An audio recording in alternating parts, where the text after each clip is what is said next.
Pards, did you feel for Poch a little bit coming into this situation with so many players to try and bed in and get settled, and it's starting from scratch at such a big club, and the former manager is a good friend of yours, Graeme Potter. He had the exact same situation.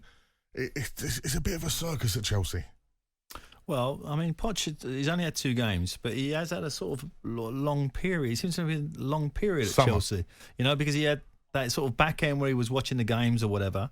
He just to decipher his press conference there, he said a few things I picked up on. One was the process, obviously. It's a word that you use as a manager.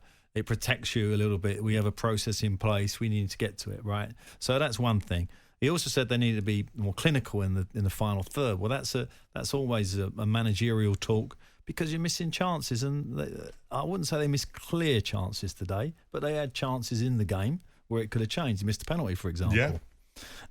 And the Casido thing, you can't underestimate a transfer of that magnitude, what that's done to that boy. He probably hasn't trained for 2 weeks.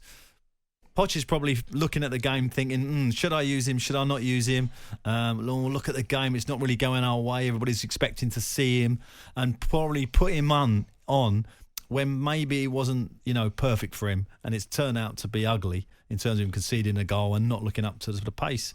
But that boy is only such a young boy. Yeah. My goodness, I feel so sorry for him. I feel like I want to give him a big hug, Casido, even though he's just gone for that massive transfer money. Give him a big hug, get him in Monday, give him a week's work, he'll be fine. Chelsea have only won 5 out of their last 31 Premier League games. Amazing stat, isn't it? It's not a good stat to have, is it? Jeez, it's a really unbelievable stat for a club of that magnitude and that history and the owners and the money. Wow, I mean, Hakan's got a point to some degree. Where is all this money going? Where's the kind of... Poch is talking about the process that he has, but where's the club process? Where's this owner going with it? What is he doing? Is he going to give control to Poch? Is he going to keep bringing in players and give them to Poch?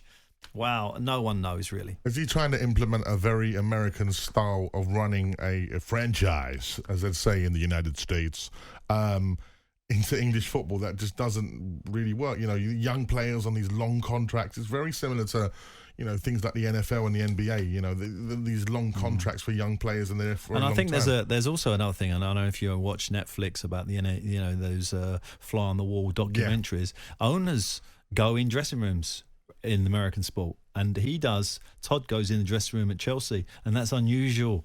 And it's not How would normal. you feel? How would you feel if your owners come in your dressing room? I've had owners come in the dressing room many, many times. It's the way they come in and the timing that they come in that's important. You ever told them to get out? I've had a couple of rounds. Really? Yes, but we won't talk about that tonight. But send Hakan in. Yeah, I don't want him in the change room. They'd kill him. No, I think there needs to be a kind of a sitting down, and Poch probably needs to lead that. Look, what are we doing here? How are we going? Let's calm down and let me do everything that's happening with this football team. And at the moment, whether that is happening, whether they've had that conversation, you can't put it down at one performance, because I thought they were okay today. In another, Poch is quite right. That game could have gone Chelsea's way today. It wasn't a bad performance. It wasn't like Man United at Spurs, where I think there was really worrying signs for Man United fans. But I think Chelsea will be all right. It's just been a bad day for me at the office for them.